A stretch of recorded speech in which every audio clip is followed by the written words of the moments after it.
uma outra informação aqui para você, que vai interessar muito, principalmente quem trabalha aí com sementes. É uma garantia a mais. A gente sabe que o quanto as empresas e pesquisadores investem em tecnologia, fazem testes e resistem para encontrar a melhor sequência genética de diferentes culturas. Da mesma forma que é preciso proteger a fórmula, é necessário reembolsar quem criou uma variedade, uma cultivar. Agora, uma legislação brasileira garante o pagamento de royalties da produção e assim preserva a propriedade intelectual. Vamos então conversar com quem entende deste assunto, o colunista Alexandre Triaim. Olá, seja muito bem-vindo, boa noite. Boa noite, Fábio. Prazer estar aqui com você. Satisfação. É isso, você resumiu mais uma vez muito bem o resumo. Só que a questão da legislação, Fábio, ela é antiga, ela está regida pela Lei 9279, né, que garante o pagamento de royalties aos detentores de patentes, e tem uma legislação específica que é de registro de cultivar, que é a 9456 de 97, né? A legislação da propriedade industrial, ela nasceu em 96, a nova lei, né? E a de cultivar em 97, são quase contemporâneas. E qual que é a diferença entre elas, Fabio? Quando você desenvolve um sequenciamento genético de uma semente, você acaba protegendo isso por patente. Quando você trabalha a questão do cultivar, que é o cruzamento de várias espécies, você obtém uma espécie mais resistente, decorrente de cruzamentos de outras espécies, você tem então uma cultivar que é passível de ser registrada e protegida também. A patente você protege por um período de até 20 anos e você não consegue renovar mais. Você tem um período de proteção e ela expira depois de 20 anos. A cultivar não. A cultivar ela vale hoje, a vigência dela é por enquanto por 15 anos. Estuda-se a possibilidade de estender esse prazo para 20 anos e você pode renovar sucessivamente, né? Claro que você tem que demonstrar alguns pré-requisitos, mas você consegue renovar. Agora, o que acontece, né, Fabio? Por trás dessa tecnologia desenvolvida em laboratório, existem muitos anos de pesquisa, muito trabalho sendo feito por laboratórios, por centros de pesquisa, e vem os benefícios decorrentes disso para o produtor rural. Quais benefícios tem?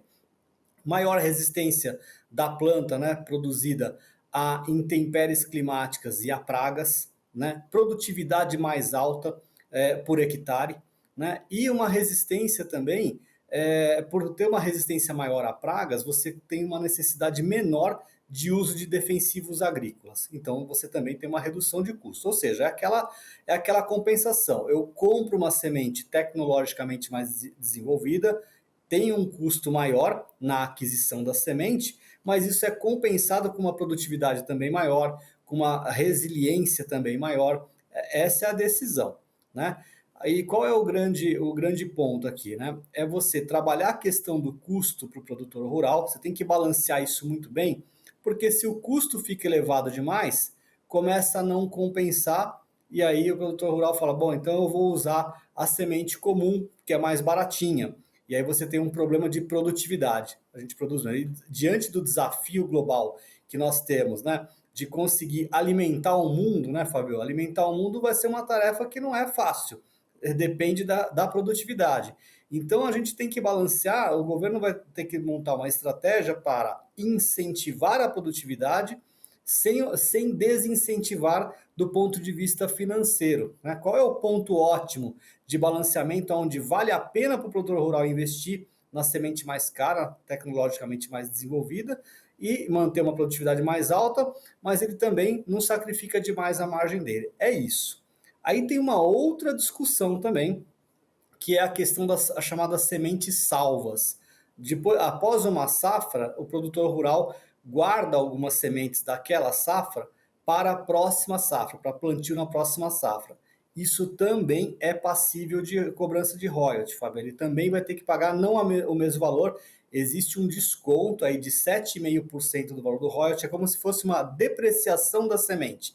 A semente da próxima safra ela é levemente depreciada e você paga um valor menor. E também isso incentiva o produtor a manter o uso da mesma semente, né? Se você tem um bom resultado, você não troca a semente, o valor dela vai caindo em relação ao valor original da semente originalmente comprada, né? Fica um pouquinho menor. Não é que ele vai decaindo sempre a 7,5%, ele decai 7,5% e ponto. Nas próximas safras você paga 7,5% a menos. E então, qual é o ponto aqui? Existe um mercado chamado de sementes piratas? Existe, Fabio. A gente já até falou disso aqui no programa, especialmente, por exemplo, a semente do feijão. É uma das mais pirateadas. E a semente pirata, ela traz um prejuízo para o país em vários aspectos, tá? Primeiro, né? Ela tira a receita da pessoa do centro de pesquisa que desenvolveu a tecnologia, porque ele não ganha royalty. Fica barato para o produtor, mas fica caro para quem desenvolveu a tecnologia. Segundo, ela tira a receita de arrecadação, porque o royalty pago também é tributado, então tira a arrecadação do governo. Segundo, o terceiro, aliás, ele traz insegurança para o produtor rural em muitos riscos, tá?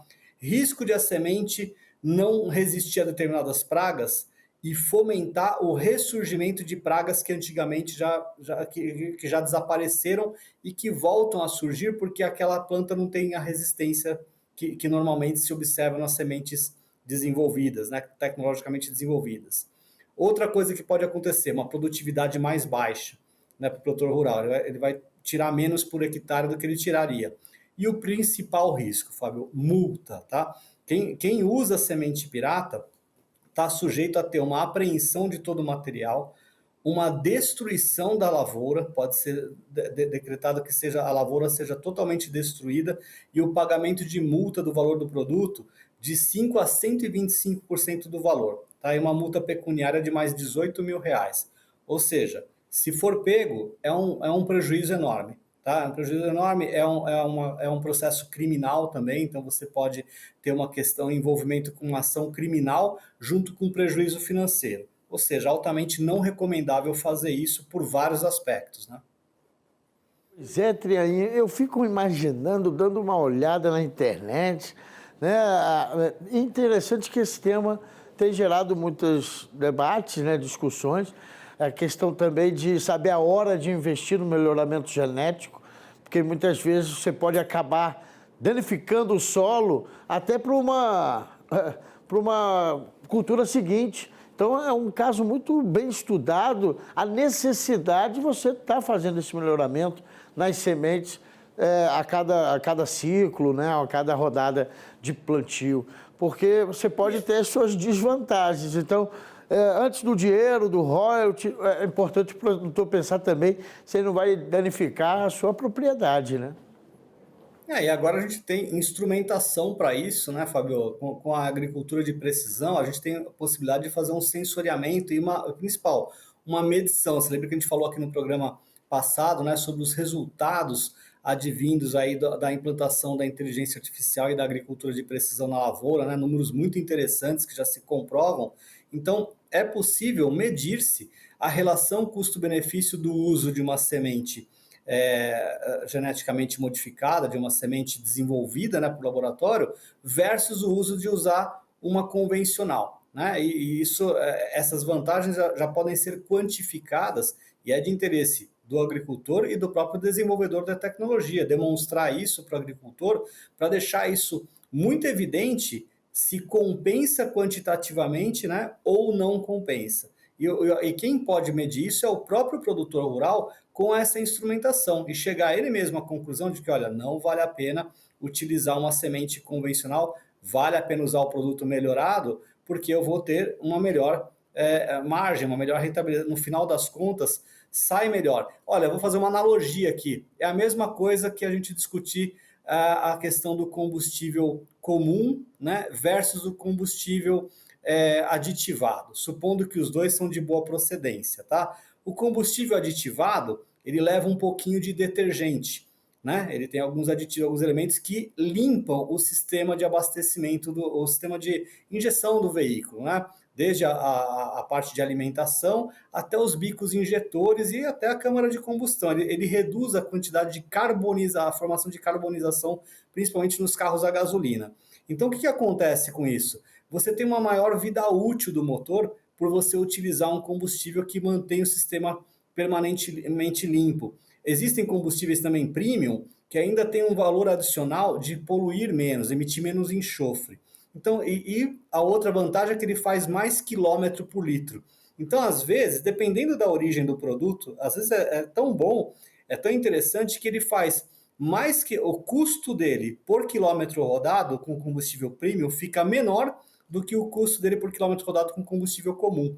E é isso que o produtor rural tem que medir, é saber, olha, quanto é que eu coloco no meu bolso por hectare quando eu planto a semente comum versus quando eu planto a semente modificada. Aí ele vai saber o que vale a pena para ele ou não. E outro detalhe também, eu acho que é importante, você já trouxe dois temas que envolvem, né, essa mesma ótica, né, de proteção. A gente tem que proteger tanto quem cria, né, a fórmula. Você trouxe também a questão da patente. É porque eu me recordo de um programa que nós tivemos, eu acabei entrevistando uma pesquisadora da Embrapa, que ela guardava as sementes, né? Tem um banco de germoplasma e até, você acredita, até uma tribo indígena, né?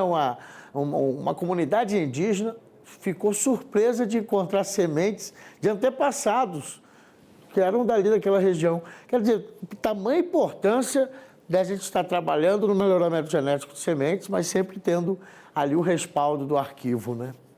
Que trabalho sério, né, Fábio? Que trabalho sério de extrema importância estratégica, inclusive, porque, você veja, se você não tem esse banco, esse acervo, você diminui o seu rol de possibilidades e combinações possíveis. Né? É muito importante. A diversidade genética é singular, é de singular importância na montagem das combinações e no estudo dessas variantes. Quanto mais restrito é o meu universo de opções, menos opções eu vou ter no final, menos combinações possíveis. E, consequentemente, talvez eu não observe os mesmos resultados que eu observaria num rol maior de opções.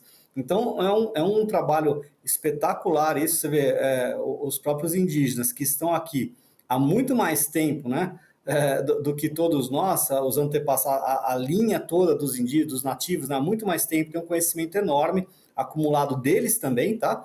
Eles mesmos reconhecem que esse trabalho de organização e de controle desse acervo, né, de montagem do acervo e armazenagem desse acervo adequadamente, é super importante, né? E para eles reconhecerem, é um povo que também cuida da sua cultura, né? Os indígenas cuidam muito da cultura e traz uma bagagem muito antiga, mas eles talvez não tenham essa bagagem tecnológica, né? Esse aparato, esse ferramental que a Embrapa tem, claro, né? Para fazer a armazenagem dessa forma. Então, olha que bacana essa combinação, né? Do conhecimento nativo versus a tecnologia a favor da manutenção, da armazenagem, no sentido de aumentar o leque de opções para estudo. Muito bacana esse trabalho, viu?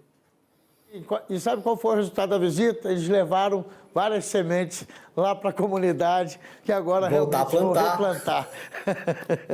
Foi ótimo. De repente Embrapa, a gente vê nascer aí. Justamente. A gente vê nascer plantas aí que a gente já não vê mais, né, Com Fábio? certeza. Mas esse trabalho é bacana. Foi assim que tem sido restaurada, por exemplo, parte da Mata Atlântica, assim que a gente volta a ver no Brasil, é um pouco mais raro, mas a gente vê pau-brasil, né, sendo replantado. Bacana isso, esse muito trabalho, legal. Né, da gente e a resgatar tem aberto isso. as portas, né? É aqui em Brasília, esse trabalho estimula justamente a visita de comunidades indígenas. A pesquisadora é fascinada nesse tema e ela mesma explica, mostra como é que é o trabalho no laboratório, né? Também o arquivamento dessas sementes no local apropriado. Então, tem uma aula e, claro, os indígenas saem maravilhados com a tecnologia, né? Com certeza. Alexandre Triaim, sempre trazendo assunto bom para a gente conversar. Valeu mais uma vez. Que bom, feliz. Excelente fim de semana aí, um bom descanso e uma boa noite. Para você também, Fábio. Até semana que vem, uma boa noite. Até semana que vem.